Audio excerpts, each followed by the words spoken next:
Today we're going to go over a relative cranking compression test on the snap-on scope. This is probably my least favorite test to do with a snap-on scope because you can't scale on the y-axis, so I can't zoom in this way.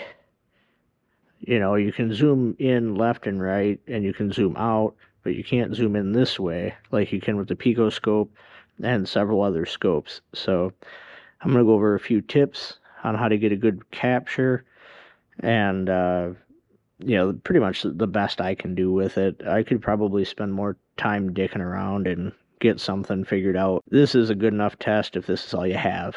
So this will at least give you what you want to know, and what you want to know when you're doing a relative compression test is, do I have no compression on one cylinder or very low compression on one cylinder?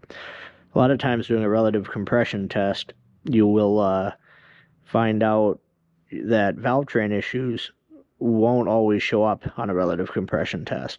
So this is just a directional test. It's not to confirm anything. It's just, what are we going to do next? Do we have a dead hole or not? So this test on this does that, and that's all we need to do. So first thing is the settings. I like to set it up at 200 milliseconds and then 50 kV on with a secondary ignition probe. It looks like that. And then I'm just hooked up to battery positive and the ground.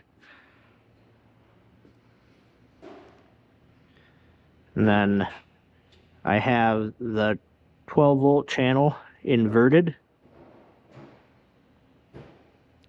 And the filter's on, peak detect, and inverted on the secondary ignition pickup for my sync.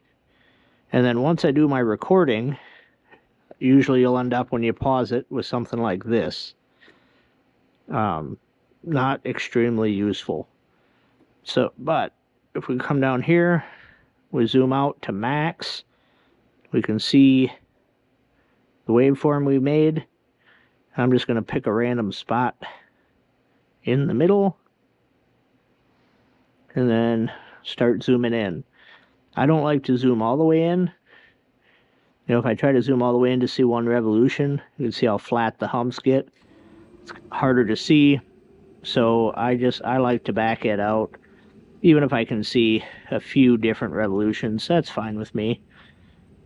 And then I'll just move that cursor up or down till I have it lined up like that with a grid line, and then look for the humps. You know, I've got 1, 2, 3, 4, 5, 6. So I know I've got 6 even humps, 6-cylinder engine. So I know within a reasonable, amount of accuracy, I'm making compression on each cylinder. Now, whether that's enough or not, is up, you might not have enough compression, but you can see here when these peaks rise steeply, chances are you're making good compression.